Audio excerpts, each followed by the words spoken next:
Hello, hello, hello, and welcome to another episode of Converse with Clover. I am Clover A. Perez, and my co-host is Jacqueline Pulverari. welcome, Jackie. Today we are talking about what is an evolved man and how does he show up in a relationship.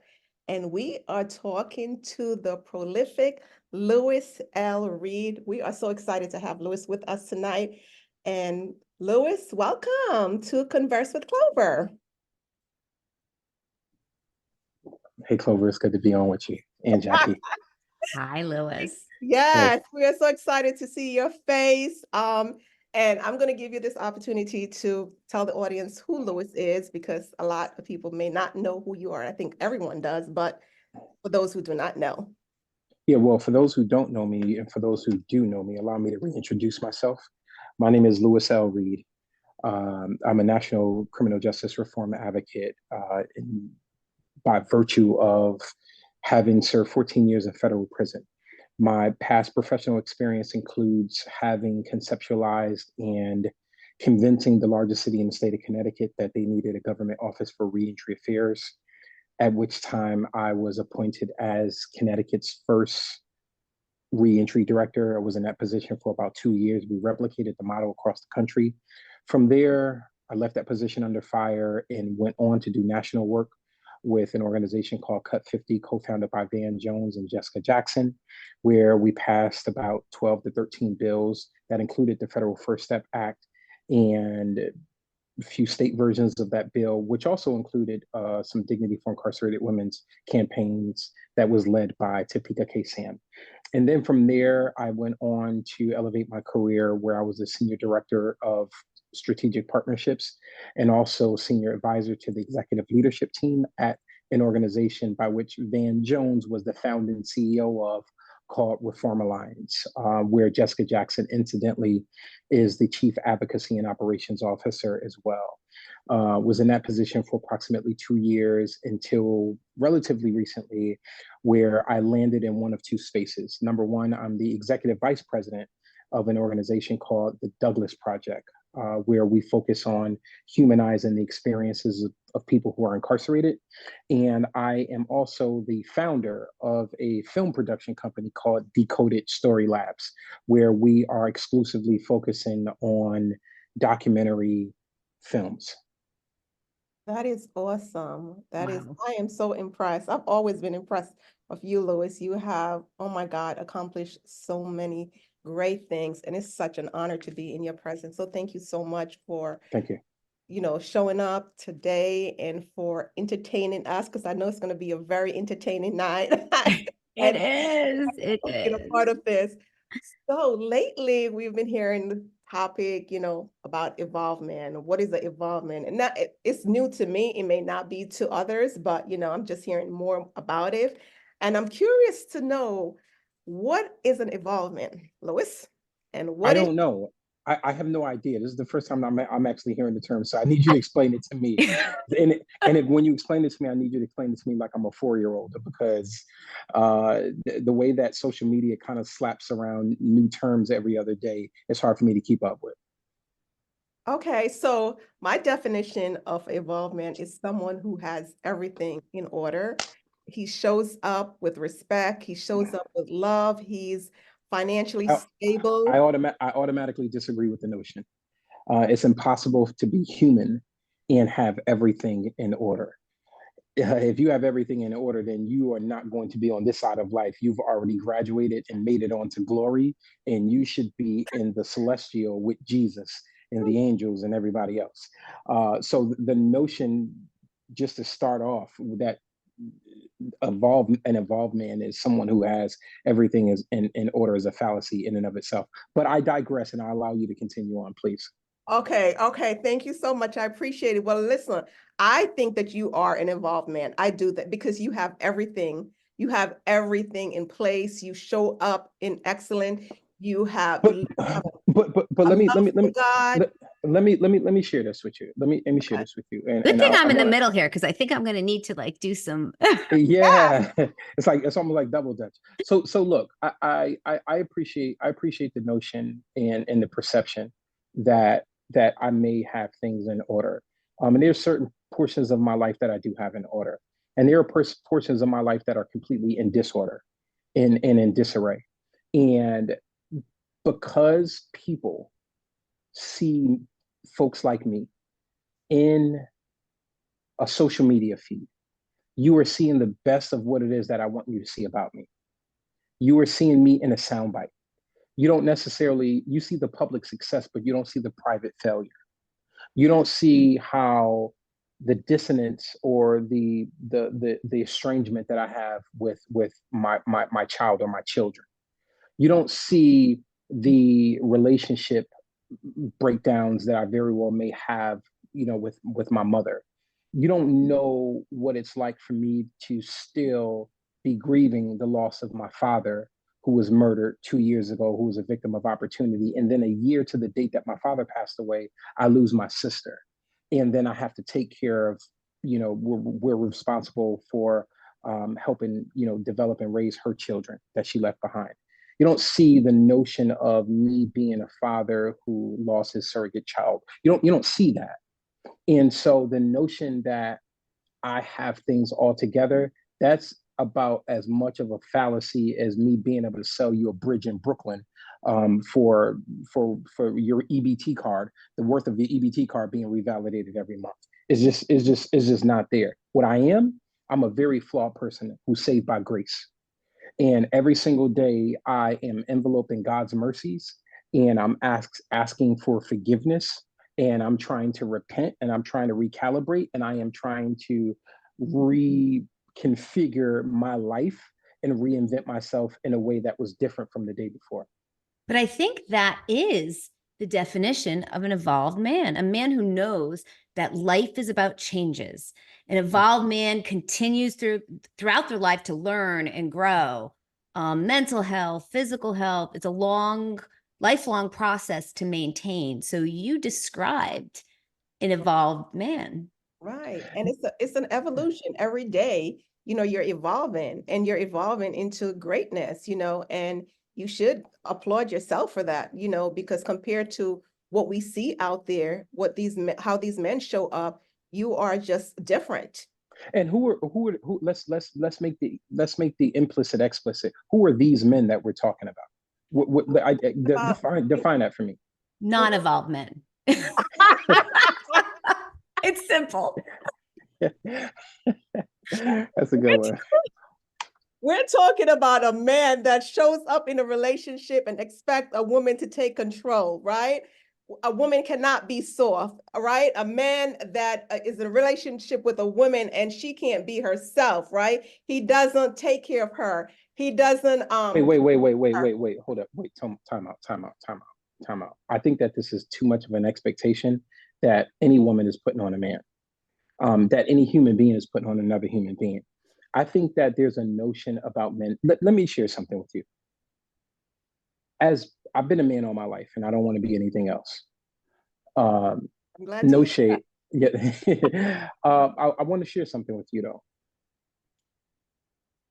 There are things that women go through that are very gender specific, that are very unique, that are very sensitive in nature from a hormonal perspective, from a childbearing perspective, from a life perspective. Compound that. Compound that if you happen to be a woman of color in this world, in a relationship. And so I want to first acknowledge that.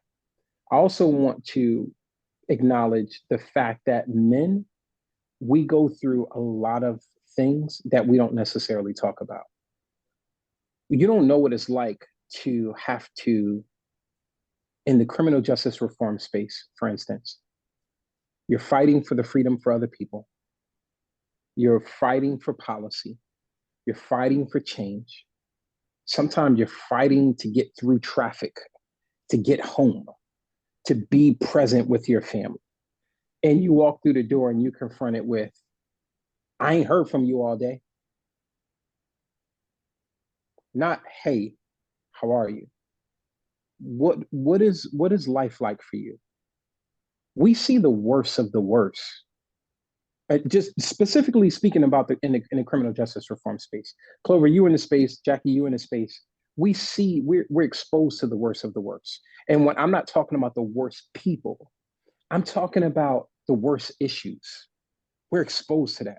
We're exposed to fighting for dignity for women who are incarcerated. We're exposed to fighting for people who are being sent back to prison due to technical violations, and we have to have conversations with their children about why their mother or their father is not home for their birthday. We're exposed to that. That tears at the fabric of who we are as people. And so this notion that the man has to take care of the woman and acquiesce to a woman and be sensitive. Why can't we just as human beings be human beings to other people? You know what my grandmama used to say? My grandmother used to say one of two things in terms of relationships. Love is simple, but it's people who are complicated. She also used to share with me that if two people in a relationship are trying to outdo the other in love, neither one of them will ever lack. Neither one of them will ever lack. Your needs won't lack.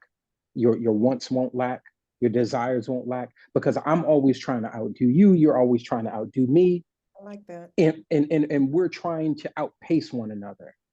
And so I'm never going to have this degree of resentment towards you, because here I have to be the protector. I have to be the person who's doing everything for you and you do nothing for me.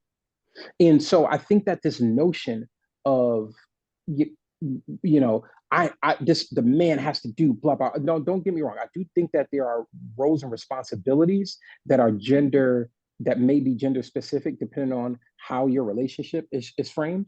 How, what it is that you touch and agree on in that relationship. That's without question. That's to each his own.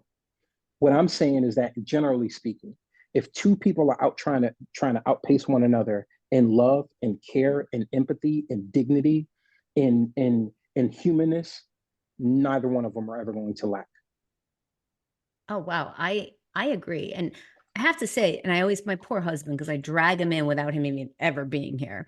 But it is also difficult for a man to, as a woman, and Clover and I are in the space. So we are similarly going through facing that every day, fighting for women, and to have an evolved man as a husband who's able to take a seat back and just support and say, wow, how was your day?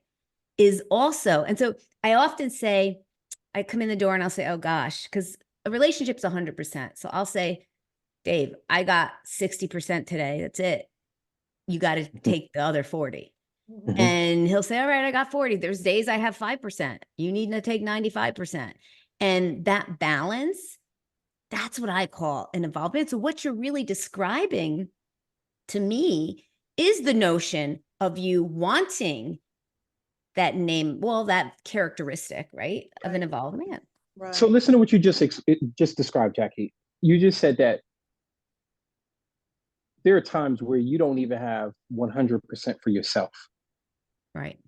You don't even have 100% to give yourself. But yet and still, sometimes the notion is that this person that I'm a spouse to, this person that I'm in relationship with, is supposed to give me 100% all the time. Wait, you're supposed to give me 100% No, no, no, no, of what it is that what I don't even have for myself. That doesn't make sense to me. Help no, me, please, no, Dr. Perez. no. No. I think that when I am in a situation and I don't feel complete 100%, right? And I would like to be able to draw from my significant other, right? And Yes. when That's right. he is at his lowest, he can also draw from me. I don't think there's anything wrong with that.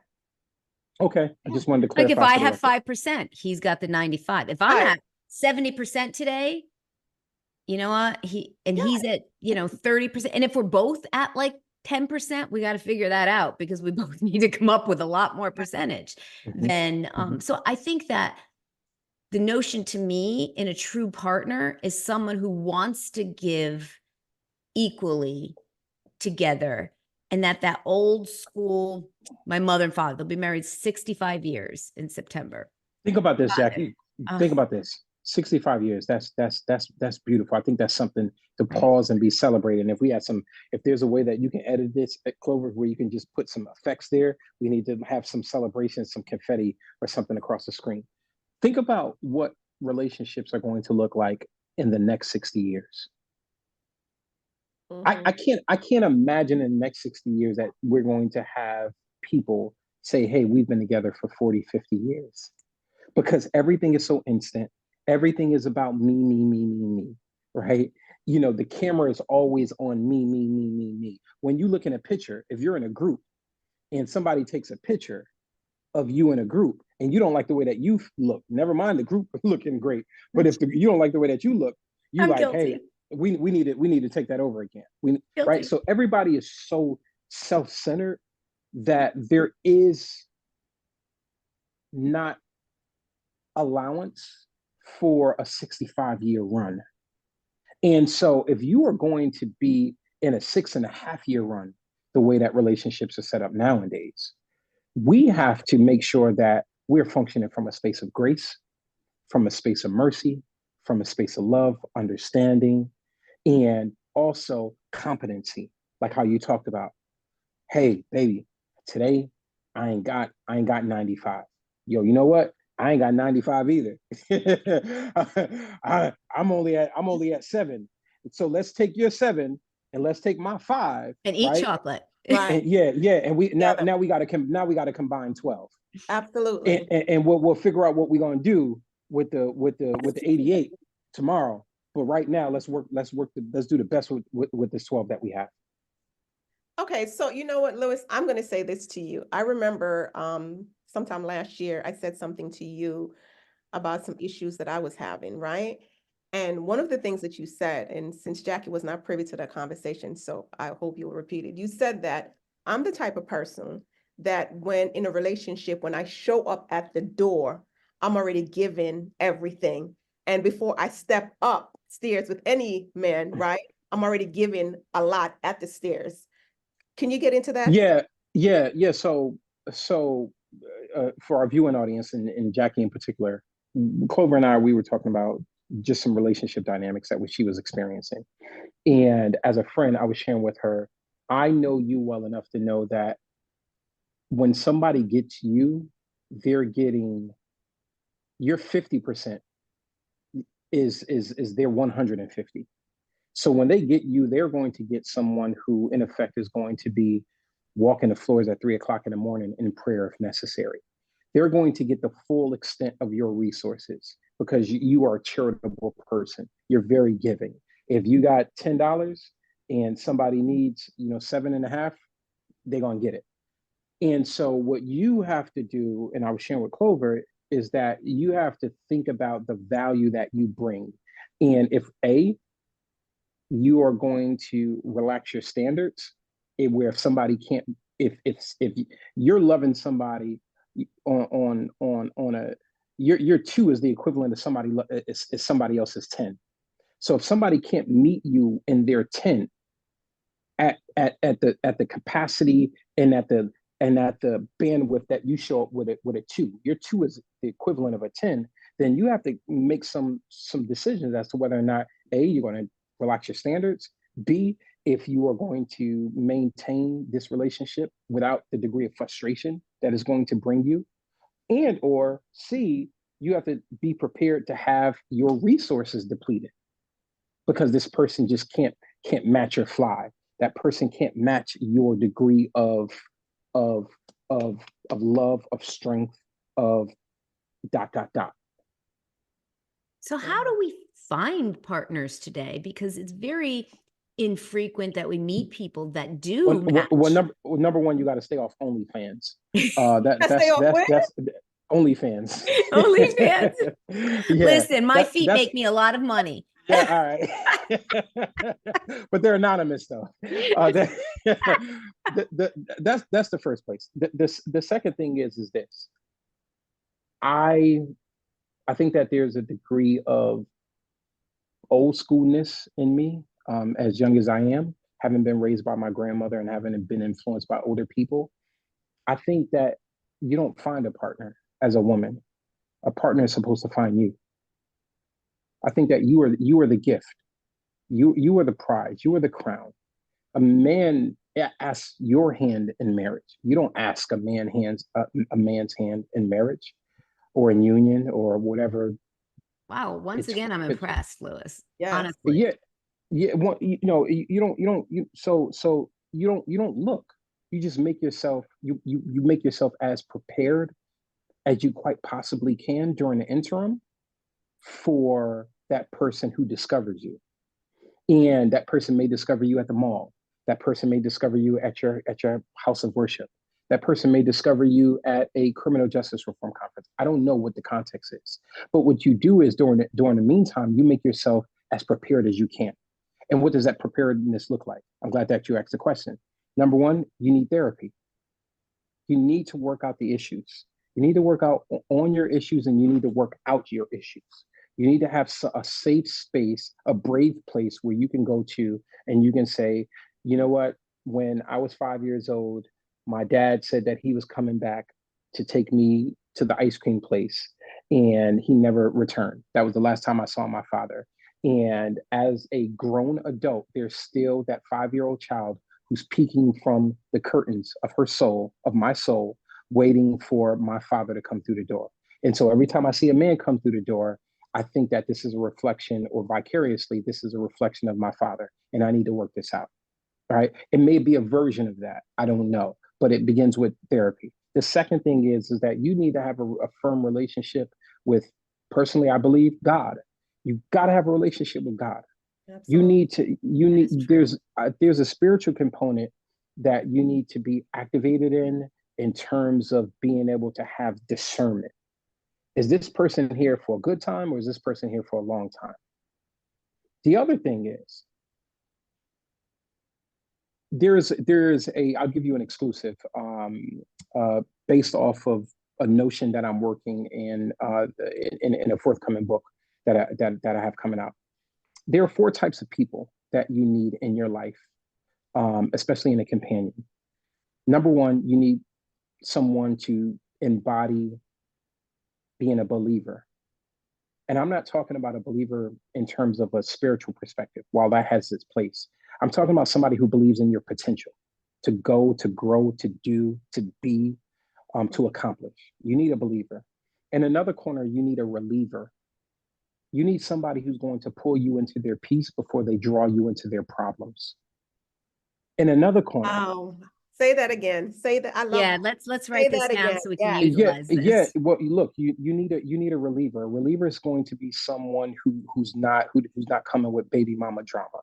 A reliever is somebody who's not going to have you all stressed out and have you got to. Is one thing for you to be at the age and stage in life where you got to put the black streaks and the gray hair because you want to for vanity purposes. It's another thing when you got to do it because this this guy Yeah. this guy's over here is just stressing you all the way out, right?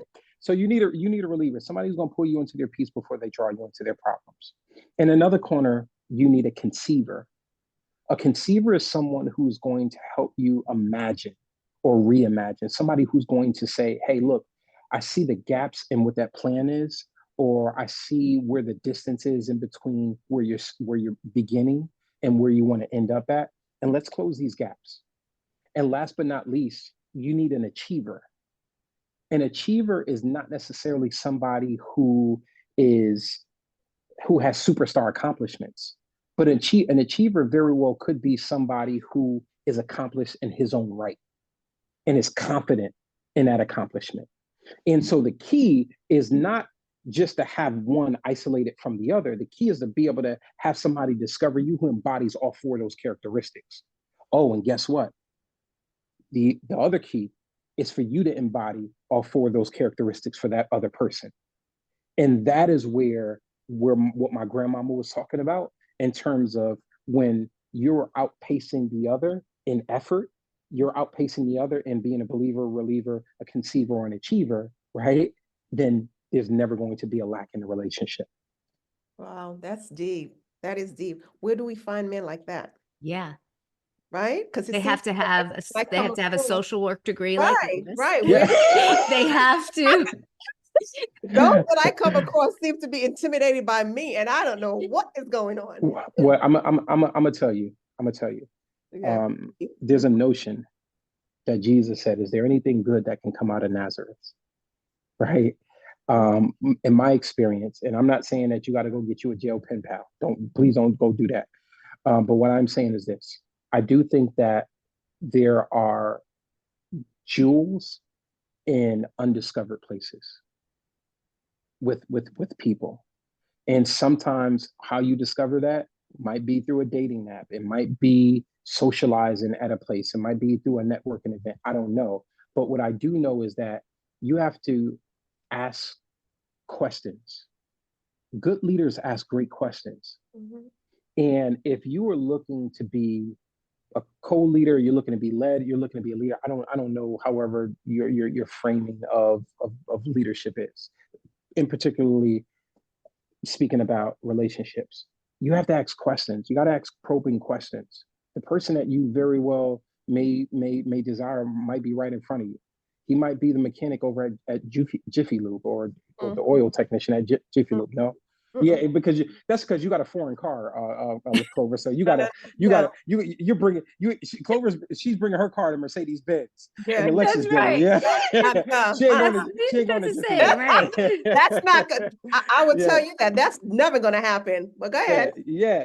It's true But though. I met my husband. He was my neighbor. I Yeah. wasn't so looking.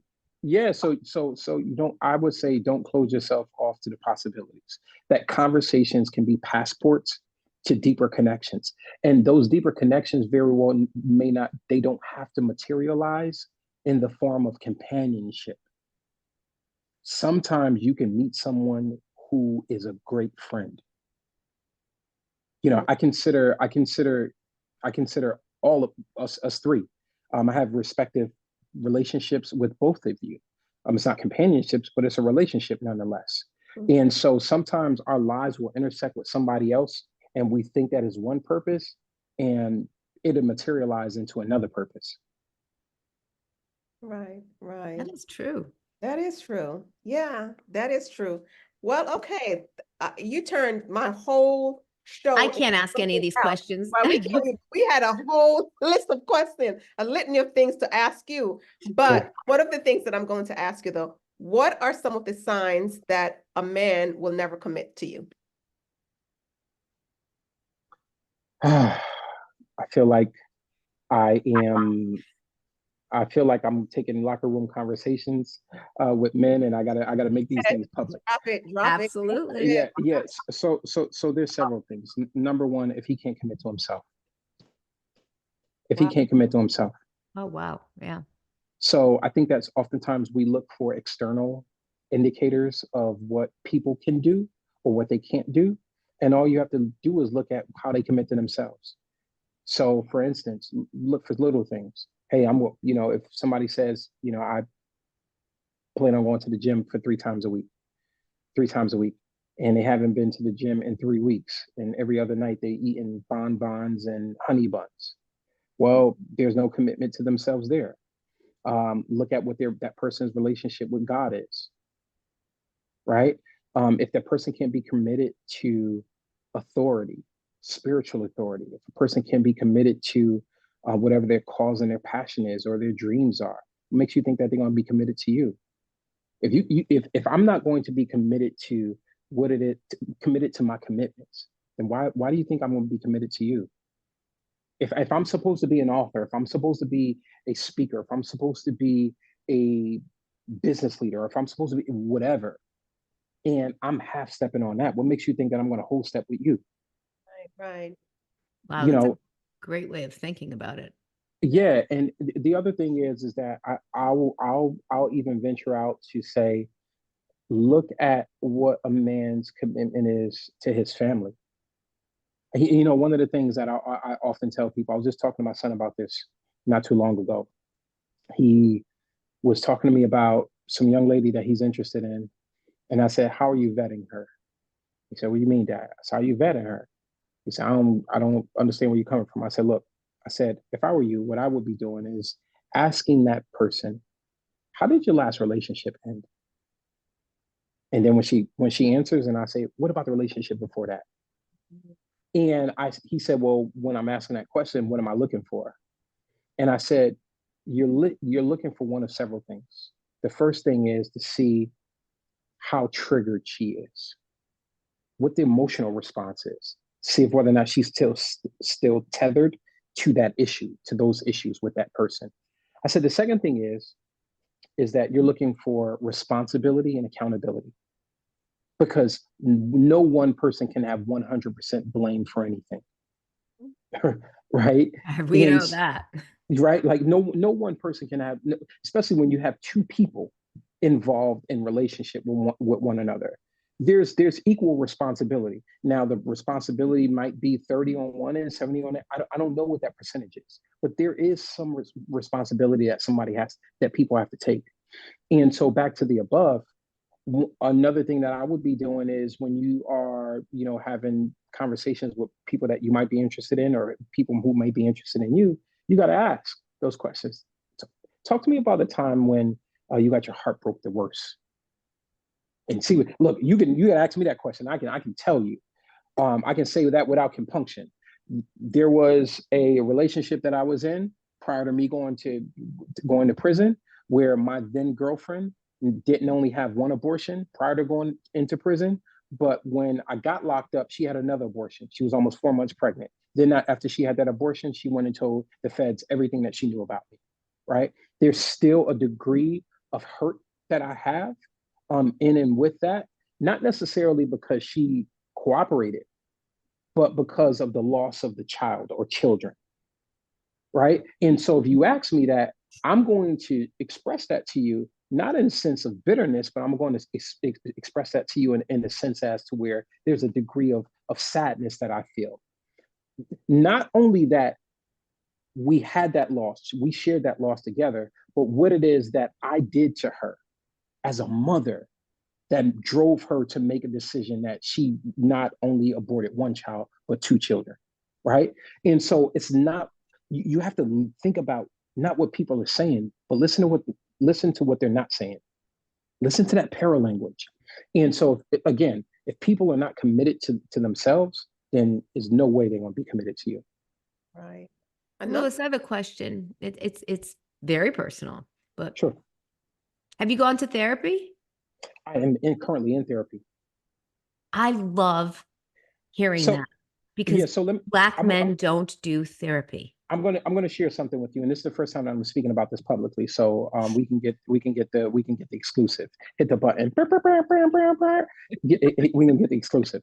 So in 2021, I began to make a series of very poor decisions, professionally, personally, while I was at what I thought was the top of my professional game at Reform Alliance. I just began to make a series of very, very, very poor decisions. And I realized that this was shortly after my father had passed away. I experienced the loss of my surrogate son, who I was estranged from, and also the loss of my sister. All of these things, at the same, or on or around the same time. I was in my bed one night, and I had an open vision, and I saw my emotions in the form of my body go to a bridge and jump off. It was weird. It was weird. I didn't have a suicidal ideation, but I just saw like my emotions in the form of my body. I was having an outer body experience where I saw my emotions in the form of my body go to a bridge, and it jumped off the bridge. And I got on the phone with Glenn E. Martin, and we were talking, and he was helping me just navigate through the poor decisions that I had made at that time, and just trying to rediscover myself. And I told him about that, and he said, bro, you got to get help. And I'm like, what do you mean I got to get help? I don't need help, right? Like, I need to figure this other stuff out. He's like, no, you got to get help. So what I ended up doing was, here's the exclusive. I checked myself into an inpatient trauma treatment center. out in Florida. Went off the grid, off social media for 6 months. I remember you were gone for 6 months. Yeah, yeah. And I was there, and while I was there, there were three things that I discovered about myself. Number one, I didn't realize that I was dealing with anxiety, a form of depression that was acute. The second thing is that I never grieved, not just the loss of my father, not just the loss of my sister, not just the loss of my grandmother, not just the loss of having been shot when I was 14 years old and had to relearn how to walk, not just the loss of my parents being incarcerated when I'm 5 years old, not just the loss of my sister getting shot in the face when I was 13 by her then boyfriend, who she subsequently had a child with 2 or 3 years later, not just the loss of my cousin who was 16 years old and was shot 32 times and killed in front of his mother, not just the loss of my other friend who was 25 years old and who got shot in his face 6 times in front of me when I was 16 years old, but not just the loss of freedom, but I never grieved appropriately anything in my life. I never grieved the loss of my nephew being killed 6 months prior to me coming home from prison. I never grieved the loss of moving from one job into the other. As exciting sometimes as that may be, sometimes you wouldn't close the door. You just move, because society, rightfully so, says when you get out of prison, you have to have your foot on the career accelerator, right? I didn't never grieve the loss of time, just time. And so it was not until I was in that trauma treatment center that I realized, like, I had all of this loss. The loss of not making the right decisions, right? The loss of opportunity that comes inherent with not making the right decisions. And so I was in treatment, and I can tell you that emerging from that experience, it's made me better than how I was before. It's made me much better than how I was before. I'm far much more spiritually cognizant. I am far much more people conscious. In short, the work that I do, and every day that I wake up and I have the opportunity to participate on this side of life, my daily prayer is, God, I want to do two things. The work that I do, I want it to be an honor to you and to be in service to other people. That's it. And so that's as a result of me working through my trauma, me working through therapy, me, having a good therapist. I'll say this and then I'll shut up as well, just to add this PS. One day I was talking to my therapist, and I was walking through all of these different things that I had to do from an employment perspective and from a workload perspective, et cetera. And she said, Lewis, she said, what are we? And I said, we're human beings. And she said, say it again. I said, we're human beings. She said, say it one more time so you can hear it. I said, we're human beings. And she said, now I want you to say it backwards, but I want you to say it slow. I said, we're being human. She said, say it one more time. I had a 3-second pause in between. I said, we're being human. She said, when are you going to allow yourself to be human? And it hit me like a ton of bricks. Oh, it just hit me like a ton of bricks. Because my trauma tells me that I have to be superhuman. My trauma tells me that I can't revel in the moment. I always have to be looking for the movement. I can't stay in the now. I always have to be thinking about the next. I always have to be thinking to being able to see around corners. That's what my trauma tells me. My trauma tells me that you can't sit still, because the moment that you sit still, somebody's going to think that you're not showing up as the best version of yourself. That's what my trauma tells me.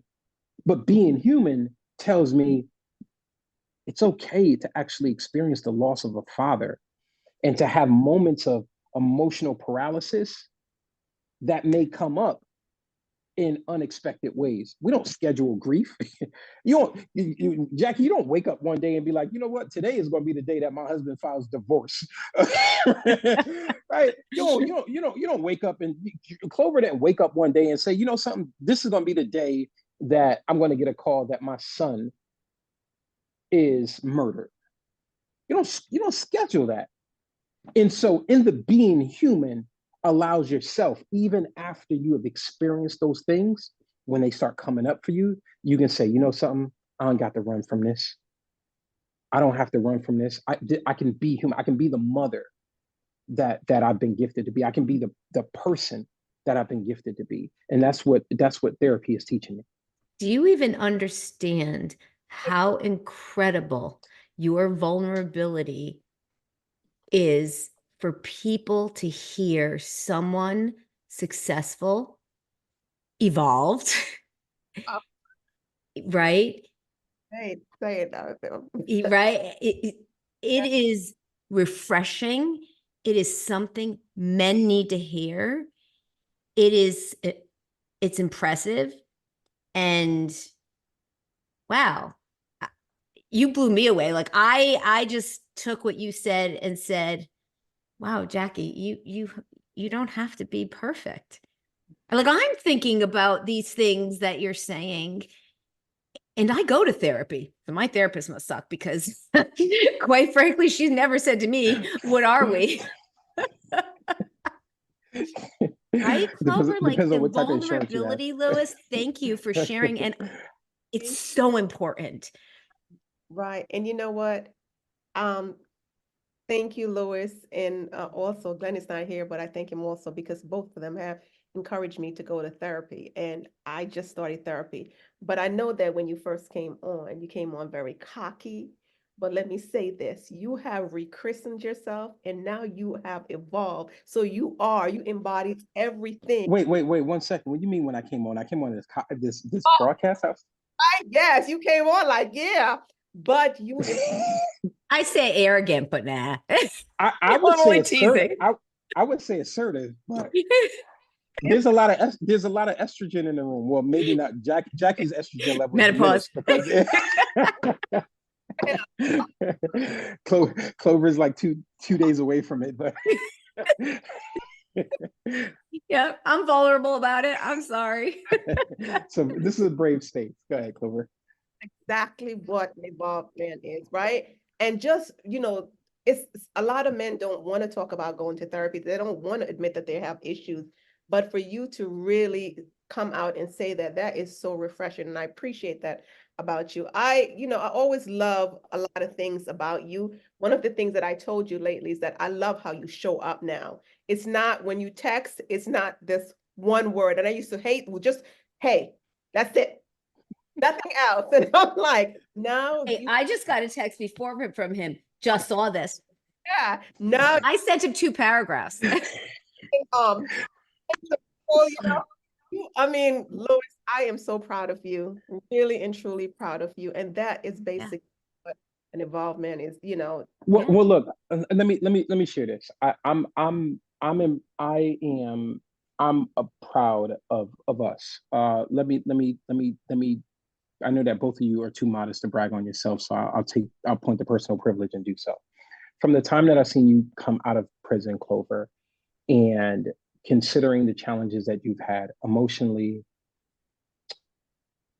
within the space of this nonprofit industrial complex, you have continued to demonstrate like the resiliency of a spring in the ballpoint pen. Um, and I that's something that's admirable. Many people don't know because you don't talk about this publicly, but you lost a child. Like that's not only did you lose a child, but you lost a child prior to you going into federal prison. Like you think about that. You not only do you have to deal with the emotional heaviness and emotional weight of having lost a child, somebody that you carried, somebody that you birthed, somebody that you changed, somebody that you raised, somebody that you nursed. But then compounded by the fact that you lose your freedom as well. And then you turn around and have the heart to want to have a conversation with the person who took your son away from you. That in and of itself is something to be applauded. That in and of itself is something to be celebrated.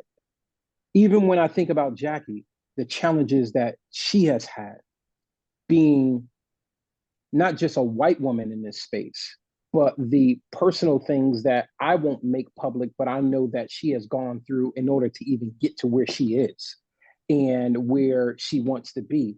That in and of itself, that takes strength. That takes a degree of belief. That takes a degree of stick to itness to say, in spite of, I'm still going to show up.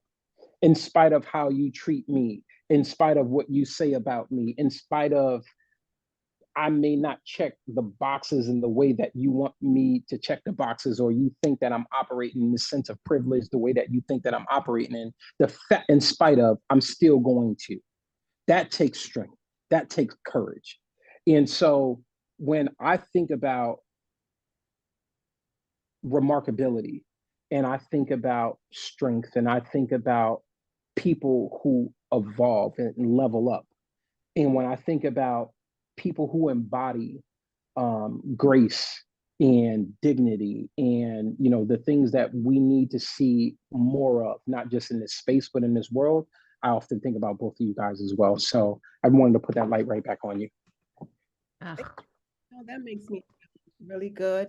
And I needed to hear this today because I was having a conversation earlier by text, really, with someone, and I wanted to do something for this person, but unfortunately, I wasn't able. And something that he says, you add to my trauma. You using my trauma against me, and you're not a good person. And I Mm. was, wow, wow. And I'm like, I was so hurt because I would never ever use anyone's trauma against them because I know how that feels. Let me share something with you. The person who puts other people before herself, that's the person that feels some type of way. But let me appeal to the person who you know yourself to be and other people know yourself to be. That person is the person who would have done it if she could have, but you just can't. And you can't allow yourself to be manipulated, or emotionally blackmailed into something, because let me tell you something about folks.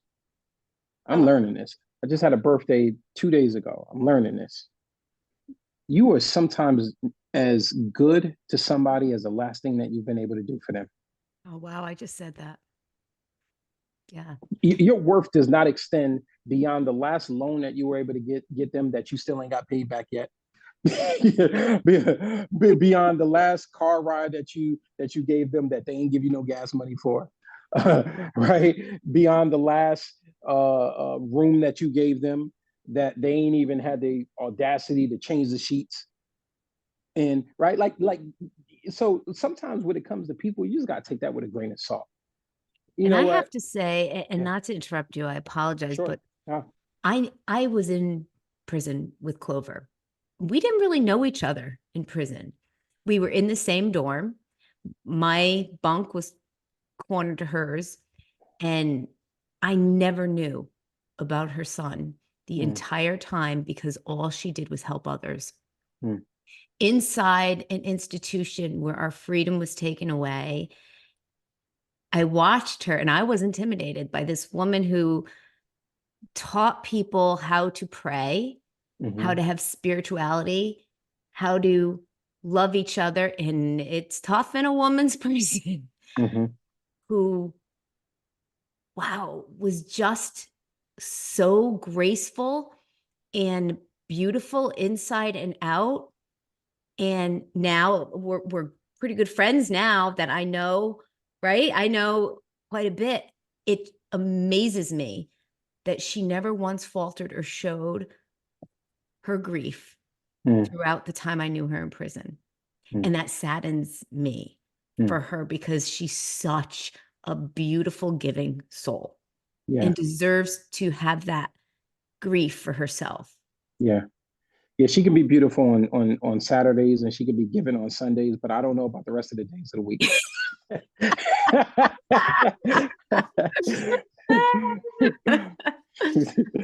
Okay, well, due to that, you know what? I need to ask Lewis 5 really quick questions.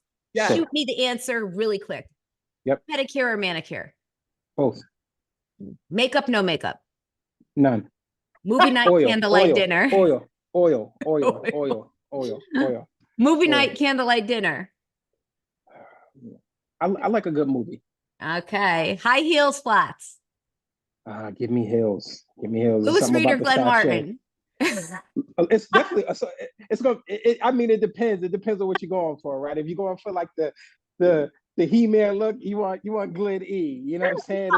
If you want a little suave and sophistication, then you're going with Lewis L. Well, those are the questions our viewers all wanted to know. Also, okay, I see that you're producing a producer now. Do you enjoy this work? I love this work. Your ceiling on one level needs to be the floor that you stand on the next level.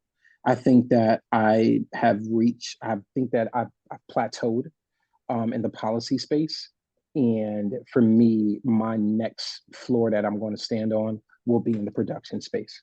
Wow. Okay.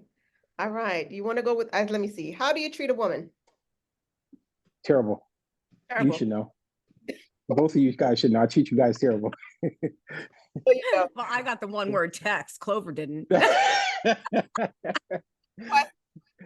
were you able to accomplish so much in such a short time? I can tell you that this is going to be about 15-second answer. I wasn't ready. I was prepared. When I was incarcerated, when everybody else was playing, I was praying. When they was lathering themselves with baby oil to send pictures to their baby mamas, I was in the law library. When everybody else was in the gym, I was in the school, in the books.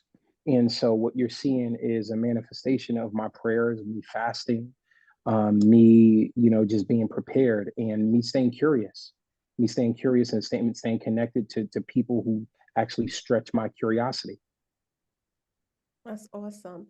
Let me ask you a question. When you were incarcerated, were you in a relationship with anyone? I was in several relationships. Were you a player? I mean, I think that my 5 children. Wait, no, not how am I saying this? My 5 baby mamas and 3 that I had in 1 year. They will say you're a player. I don't know what they would say about that, but I had 3 kids in 1 year when I was 17. Okay. 3 kids in 1 year. Okay. All right. Yeah, that's for another broadcaster. See, this is where the men would say, "Oh, you go," and this is where the women are like, "Really, you dog?"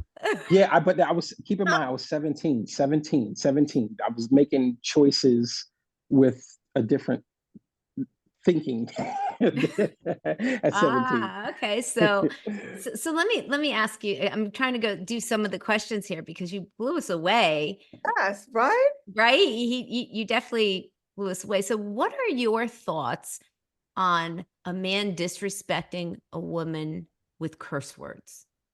I mean, I think that is, I'm not big on people disrespecting each other, whether it's a man or a woman to woman or man to man, especially with profanity. I think that when people curse, is an ignorant mind trying to express itself. I do think that maybe profanity has its place for some people, but I think that you diminish your value, you diminish your power. There's a way that if you're Glenn E. Martin and you're doing your Saturday morning rants, it actually enhances your power. But I just think that, people should be treated with respect, and you should treat people in your life as if that's your father, as if that's somebody else's son, as if that's somebody else's daughter, if that's somebody else's mama, auntie, uncle, etc. Right? Like, you got to treat people like they're human beings. And so I've always been that type of person where I'm not the type of person where I'm just going to be throwing profanity. Like I'm going to go on a profanity laced tirade. That's just not me. That's a good question, Jackie. So do you think that has anything to do with love if someone treats you that way? I think that it has to do with love as they define it or as they know it to be. You have to consider that every person was someone who was exposed to life experiences prior to going into that relationship. And so what you may see is an extension of how this man may have been saw his father treat his mom. Somebody in the neighborhood treat their significant other. And so I think that that's probably an extension of what it is that they've been exposed to. Mm. Okay, great. And just FYI, I got 6 more minutes because I got a hard out at 7 o'clock. Okay. So we're about to close. We I hope so. are. And you came in cocky, right? And you blew up, but we blew you up as well. Thank you so much. This was a great conversation. Jackie had a question. Why you close it out? I have one. Well, I don't have a question. I have one thing to say. So, Oh. A Beautiful Heart Ministries and Evolution Reentry will be combining forces to do a fundraiser. $5 people can put in, and the winner gets a lunch with Lewis Reed or Glenn E. Martin. Wait, listen. You have to. You have see to. what we can raise. Listen. Lewis L. Reed. If you're gonna put the Lewis E in L. Glenn, Reed if you're and gonna put Glenn the E in E. Glenn, Martin. there we go. Yeah, we got middle initials around here. The person who donates the most gets the lunch of the choice. So what? As a matter of fact, this is dropping on Valentine's Day. What do you plan to do for Valentine's Day? I will be working. I'll be in Washington D.C. I'll be out there working on some production stuff. And Jackie, what would you be doing for Valentine's Day? Putting on my pajamas, popping some popcorn. I'm gonna watch this show called Unprisoned. I heard it was pretty good. Yeah, I heard it's a season 2 coming out as well. Yeah, right. All right. Wait, who you gonna be boo loving with though? I think that's the question, Dr. Perez. Who you gonna be boo loving with? None of your business.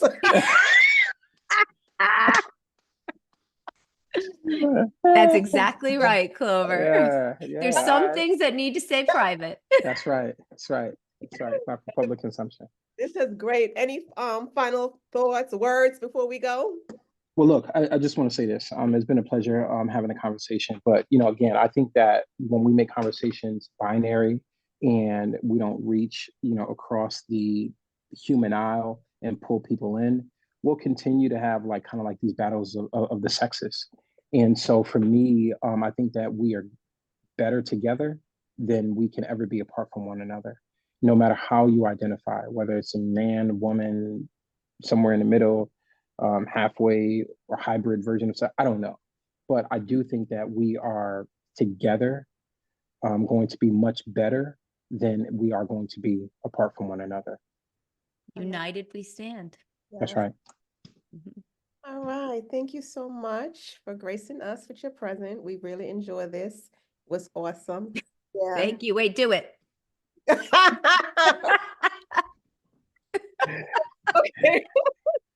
All right. Thank you. Later. Thank you. This was wonderful, Clover. Thank you for inviting me. You're welcome.